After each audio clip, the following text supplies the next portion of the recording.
Question. Bloody beautiful. Very beautiful. We do have a damsel in distress, and it's Dempsey. And it's Dempsey. That guy just gets kidnapped immediately. Straight away off the can't hold him bat. down. Let's take the hot, straight white guy.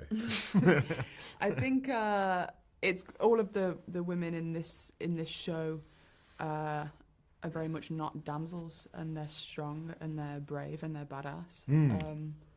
And we just are too. We're just existing. It's not like, oh my gosh, a woman can do it. Yeah. It's just we're just existing in this world. And we're strong. A really beautiful thing about that is that isn't used to be threatening towards the men. The male characters in the show exist in symbiosis with that. Yeah. So it's not like let's make women strong and then make the men like, oh, the women are. It's the men are are equally as fragile as they should be, but there's just beautiful synergy. They're not mutually exclusive. Yeah. No, God no. So if you think of the phrase "follow a path that was written for us," is that something that that's something that the characters are trying to fight? You know, how relatable is this idea to you? Would you say? To follow the path that was written for us. Yeah. Or to not do that. Yeah. To buck the... Yo, I think especially for any person, but like within this industry, if you're a minority, sometimes you can get pushed into this certain direction to play these certain characters and be this certain way. We're pushing. We ain't doing that. Not doing that. No, I mean it's hard, isn't it? So this like. Well, I think the show pushes representation in a number of ways.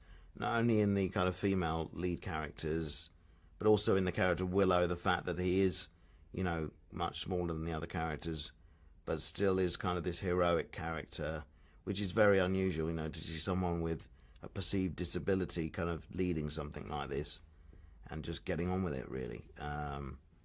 But yes, the female character is not portrayed as kind of incapable or kind of dare I say, kind of weaker or less important than the other characters. And I think that's really important now, and something I think we strive hard to do, it's such kind of old way of thinking, isn't it? Yeah. Following a path that was pre-written for us is something that the characters are trying to fight. How relatable is that aspect for you? I'm one of these people that sometimes believes that your kind of life is kind of mapped out. I mean, I've had a very fortunate kind of life and career. All of my kind of luckiest moments in life have kind of come about by chance, really. Being in the right place at the right time. Whether it is all mapped out, I don't know. But Willow certainly experiences this kind of idea that he sees visions of the future, things that are going to happen, and how can you change those things? Can you? Is it impossible?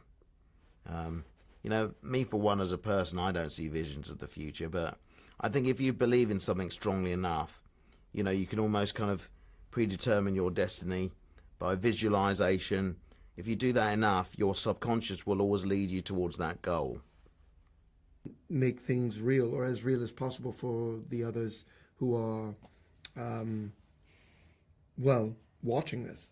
And I think it's also exciting to push yourself and experiment with different genres and really, I always equate it to when you're on the stage and something goes wrong. It's always the most exciting thing is because you have to pick up the ball and figure out how to roll with it. And you got to unconsciously figure out how to get back on the same page. It's great. I think that's why a lot of actors love improvisation. Yeah. Right? Yeah. We sort of share brains, so it'll just... One of us is monosyllabic, the other will have a long... I'll let you talk this time. So Dempsey, you concur? I concur. I feel like sometimes a nice thing in acting, and this probably happens all the time in life in various different arenas, but you a role is brought to you in some way where you have to explore something you're not necessarily comfortable with. It's usually the character's one step ahead of you usually in something, and you come away from it and be like, oh, I'm a different person now. Yeah, it always shows you exactly what you need to be shown, which is always freaky in a way, really freaky, but also really, really awesome. Yeah.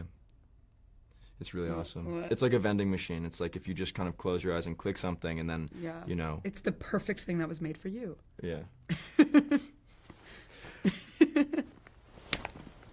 Whoa. Freeze framing.